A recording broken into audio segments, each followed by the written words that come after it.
Alhamdulillah, alhamdulillahilladzi an'amana bi ni'matil iman wal islam. Asyhadu an la ilaha illallah wahdahu la syarikalah wa asyhadu anna Muhammadan abduhu wa rasuluh. Qala Allah Ta'ala fi kitabil karim, a'udzu billahi minasy syaithanir rajim. Ya ayyuhalladzina amanu taqullaha haqqa tuqatih wa la tamutunna illa wa antum muslimun. Jemaah yang dirahmati dan dimuliakan Allah Subhanahu wa taala, maki nari masing muji syukur tamat tapuk mangirkarang Allah Subhanahu wa taala.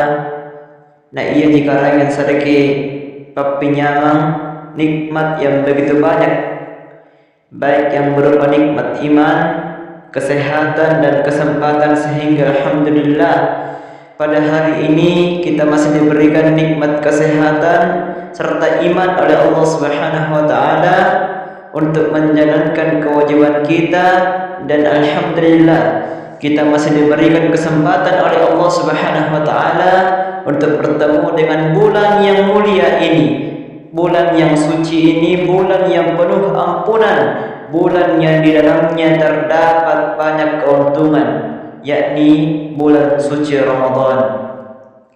Kemudian semoga salam dan salawat senantiasa tercurahkan kepada Nabi besar Muhammad sallallahu alaihi wasallam. Beliau adalah Nabi akhir zaman yang insyaallah akan membawa kita menuju keselamatan dunia dan akhirat. Jamaah yang dirahmati Allah Subhanahu wa taala, alhamdulillah pada malam hari ini saya mendapatkan amanah untuk membawakan sebuah materi yang berjudul Pemuda Harapan Bangsa. Hadirin jamaah yang dirahmati Allah Subhanahu wa taala, masa depan sebuah bangsa berada di tangan para pemuda. Jika para pemudanya baik, maka insyaallah sebuah bangsa itu juga akan baik, dan begitu pun sebaliknya. Generasi muda adalah jantung umat, kekuatan umat, dan pelindung umat yang sangat kokoh dan kuat. Sehingga jemaah sekalian, Islam menaruh harapan besar kepada para pemuda agar nantinya bisa memiliki kibrah sebagaimana generasi muda yang terdahulu, sebagaimana generasi para salafus saleh, para sahabat Rasul, dan para pemuda Ashabul Kahfi. Mereka semua telah mengukir sejarah indah di dalam Islam dengan membela dan menyebarkan agama Allah Subhanahu wa taala. Dan kriteria pemuda yang terpuji di dalam Islam adalah mereka yang memiliki keimanan yang kokoh, akidah yang benar, serta perangai dan akhlak yang meniru manusia terbaik, yaitu baginda Nabi besar Muhammad sallallahu alaihi wasallam.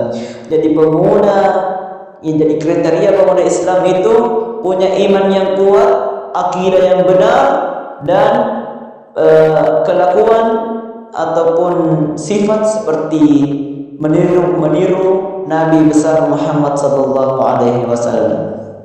Namun jemaah sekalian, jalan yang harus ditempuh oleh para pemuda, terutama pada zaman ini, merupakan jalan yang begitu panjang dan jalan yang begitu sulit, sehingga banyak yang kita temukan dari para pemuda yang tergelincir, bahkan terjatuh ke dalam lubang kemaksiatan dan dosa, pergaulan bebas, pacaran, narkoba, tawuran, dan yang lainnya. Semua itu disebabkan oleh faktor kurangnya iman dan sedikitnya ilmu agama para pemuda. Kurangnya iman dan sedikitnya ilmu agama jemaah sekalian merupakan faktor utama, faktor terbesar yang menjadi sebab penyimpangan para pemuda. Karena banyak kita temukan pemuda yang lebih asik menghabiskan waktunya, lebih asik menghabiskan masa mudanya untuk bersenang-senang di dunia, dan banyak pemuda yang lebih sibuk, bahkan banyak pemuda yang lebih memilih membaca chat dari pacarnya daripada membaca Al-Quran. Jamaah yang dirahmati Allah Subhanahu wa taala, masa muda suatu saat pasti akan berlalu. Untukmu wahai para pemuda, suatu saat pasti akan datang hari tuamu, atau bahkan yang akan mendahului itu semua adalah kematian. Oleh karena itu wahai pemuda, masa muda yang ada pada dirimu manfaatkanlah dengan sebaik-baiknya. Manfaatkanlah dengan sebaik-baiknya dengan mendekatkan dirimu dengan Allah. Dekatkan dirimu dengan Al-Quran, kitab Allah Subhanahu wa taala. Karena masa muda adalah masa yang sangat berharga. Bukankah Rasul sallallahu alaihi wasallam telah mengabarkan kepada kita bahwa nanti di hari kiamat ada 7 golongan manusia yang mana mereka akan mendapatkan naungan dari Allah Subhanahu wa taala. Pada hari tidak ada pertolongan, tidak ada naungan kecuali pertolongan yang datang dari Allah Subhanahu wa taala. Dan salah satu di antara 7 golongan tersebut adalah wasyabbun nasya'a fi ibadati rabbi, pemuda yang menghabiskan masa mudanya untuk beribadah kepada Allah Subhanahu wa taala. Maka mereka inilah yang berhak mendapatkan naungan dari Allah Subhanahu wa taala di hari kiamat kelak. Ma'asyiral muslimin rahimakumullah. Allah Subhanahu wa taala mengabarkan kita di dalam Al-Qur'an bagaimana kondisi manusia pada hari kiamat. Allah Subhanahu wa taala berfirman di dalam Quran surah Basa ayat 33, fa idza ja'atis shakhah, tatkala sangkakala kedua ditiup kata Allah, yauma yafirrul mar'u min akhi, maka pada hari itu manusia lari dari saudaranya. Kata Allah, tatkala hari kiamat datang, maka manusia akan lari dari saudaranya. Wa ummihi wa abi, lari dari ibu dan bapaknya. Wa sahibatihi wa bani, dan lari dari istri dan anak-anaknya. Jamaah yang dirahmati Allah Subhanahu wa taala. Allah Subhanahu wa taala mengabarkan bagaimana kondisi kita pada hari kiamat, di mana tidak ada lagi seorang ayah yang mencari anaknya, tak ada lagi seorang istri yang mencari suaminya, begitupun suami dan istri. Lalu pada hari itu berkata seorang anak kepada bapaknya, wahai bapakku, dulu di dunia engkau selalu menolongku, dulu di dunia engkau selalu membantuku, akan tetapi kenapa pada hari ini engkau meninggalkanku? Lalu berkata seorang bapak kepada anaknya, wahai anakku, bukan aku tak mau menolongmu, bukan aku tak mencintaimu, kata bapaknya, tetapi engkau dan aku punya amalan dan dosa yang harus dipertanggungjawabkan masing-masing. Pada hari ini wahai anakku, kita tanggung jawab masing-masing. Likulli imri'in minhum yawma idzin sya'nu yughni. Pada hari itu manusia sibuk dengan dirinya masing-masing. Namun disambung oleh Allah Subhanahu wa taala, wujuhun yawma idzin musfirah. Pada hari itu kata Allah, ada wajah yang berseri-seri, dhahikatun mustabsyirah, tertawa dan bergembira. Lalu muncul dalam diri kita teman sekalian, siapa yang dimaksud oleh Allah yang akan tertawa bergembira berseri-seri, mukanya akan berseri-seri di pada mahsyar kelak. Sedangkan ada riwayat mengatakan bahkan ada yang tenggelam karena keringatnya kelak di pada mahsyar. Namun kata Allah, ada juga manusia pada hari itu tertawa dan bergembira. Lalu siapakah dia jemaah sekalian? Itulah pemuda yang taat dan bertakwa kepada Allah Subhanahu wa taala, serta orang tua yang berhasil mendidik anak-anaknya untuk senantiasa taat beribadah dan bertakwa kepada Allah Subhanahu wa taala. Jamaah yang dirahmati Allah Subhanahu wa taala, Allah berpesan di dalam Al-Qur'an, ya a'udzubillahi minasyaitonir rajim, ya ayyuhalladzina amanu, wahai orang-orang yang beriman.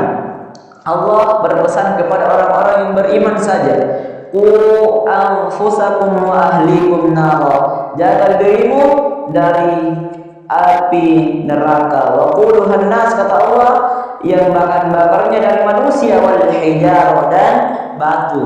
Jamaah yang dirahmati Allah, Allah mengatakan jaga dirimu dan keluargamu dari api neraka. Tentu ini menjadi petunjuk kepada setiap mukmin, menjadi petunjuk untuk orang-orang yang beriman bagaimana cara untuk selalu apa yang harus dilakukan dan apa tugas kita di muka bumi ini. Salah satu tugas kita adalah menjaga anak-anak kita, mendidik anak-anak kita, mendidik generasi kita untuk senantiasa beribadah dan taat kepada Allah Subhanahu wa taala. Ajarkan anak-anak kita untuk senantiasa dekat dengan Allah.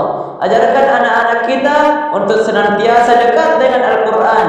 Salah satu yang kata Allah dhahikatun mustabsirah, ya, salah satu kata Allah tertawa dan bergembira di pada mahsyar adalah penghafal Al-Qur'an. Jemaah sekalian, salah satu makhluk manusia yang akan tertawa bergembira di hari kiamat kelak adalah para penghafal Al-Qur'an.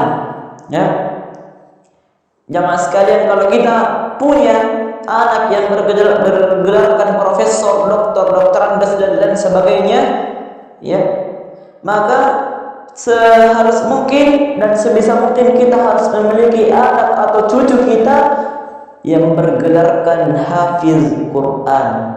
Kenapa jemaah sekalian? Yang namanya profesor, doktor, doktorandes itu adalah gelar di dunia. Namun kalau hafiz Quran itu adalah gelar mulai dari dunia dan akan abadi kekal sampai kapanpun. Yang namanya hafiz Quran. Ya. Jemaah yang dirahmati Allah Subhanahu wa taala, di yaumil qiyamah, di saat semua orang lari dari keluarganya, di saat semua orang lari dari saudaranya, di saat semua orang lari dari ibu dan bapaknya, namun pada hari itu dikatakan kepada para penghafal Al-Qur'an, wahai para penghafal Al-Qur'an, ini ada jubah kemuliaan, ini ada mahkota kemuliaan, cari ayahmu, cari ibumu, dan pasangkan mahkota ini dan jubah kemuliaan ini dan gandeng mereka masuk ke dalam surga. Jamaah yang dirahmati Allah Subhanahu wa taala, larilah semua para penghafal Al-Qur'an, lari semua, tapi bukan lari dari ibu dan bapaknya, akan tetapi lari dari saudara, bukan akan tetapi lari untuk mencari ibu dan bapaknya. Lalu mereka memasangkan jubah dan mahkota kemuliaan, dan ia pun, para penghafal Al-Quran pun menggandeng keluarganya, menggandeng orang tuanya untuk masuk ke dalam surga. Dan jemaah sekalian, subhanallah, kesimpulannya adalah mari kita bersama-sama mendidik anak-anak kita untuk selalu dekat dengan agama, mendidik anak-anak kita untuk selalu dekat dengan Allah, mendidik anak-anak kita untuk selalu dekat dengan Al-Quran, mendidik anak-anak kita untuk senantiasa berbuat baik. Apalagi di zaman ini jemaah sekalian begitu banyak rintangan dan perjalanan yang harus ditempuh oleh para pemuda di zaman ini begitu sulit jemaah sekalian. Kemudian jemaah sekalian, kemudian untuk wahai pemuda, ya fatal Islam, wahai pemuda Islam, dengarkan baik-baik, bangkitlah kalian, berdirilah kalian dengan kekuatan kalian untuk menjadi defender of Islam, pembela Islam, untuk menjadi afdalul Islam, pahlawan Islam. Jangan jadi pemuda yang loyo, pemuda yang tidak peduli, pemuda yang jalannya miring ke kiri atau miring ke kanan. Mari menjadi syababul Islam, fatal Islam. Mereka para salafus saleh, para generasi muda terlebih dahulu telah melakukan banyak hal. Illa taf'alu, kalau kita tidak melakukan seperti yang mereka lakukan, maka akan terjadi kerusakan dan fitnah yang besar di permukaan bumi ini. Kapan itu terjadi wahai pemuda? Ketika dakwah sudah disingkirkan, dakwah sudah tidak ada. Ketika pemuda-pemuda Islam sudah menjadi pemudi-pemudi. Wahai pemuda, engkau harus kuat, bangkit wahai pemuda, tunjukkan semangatmu. Kapan lagi kalau bukan sekarang? Jamaah yang dirahmati dan dimuliakan Allah Subhanahu wa taala, wahai pemuda, inilah saatnya kita bekerja keras, karena pemuda adalah harapan bangsa. Kurang dan lebihnya mohon dimaafkan apabila ada benarnya itu datang dari Allah, dan apabila ada kesalahannya ataupun ada kata saya yang menyinggung para jamaah sekalian, itu kesalahan diri saya pribadi karenanya. saya datang ke sini hanya ingin mengingatkan kepada wahai para pemuda serta para orang tua untuk senantiasa taat kepada Allah, dan kepada para orang tua untuk senantiasa menjaga dan mendidik anak-anaknya serta para pemuda untuk menjaga dirinya sendiri agar bagaimana para pemuda bisa tumbuh menjadi pemuda yang bermanfaat untuk bangsa dan dapat meneruskan bangsa ini. Sekian, wassalamualaikum warahmatullahi wabarakatuh.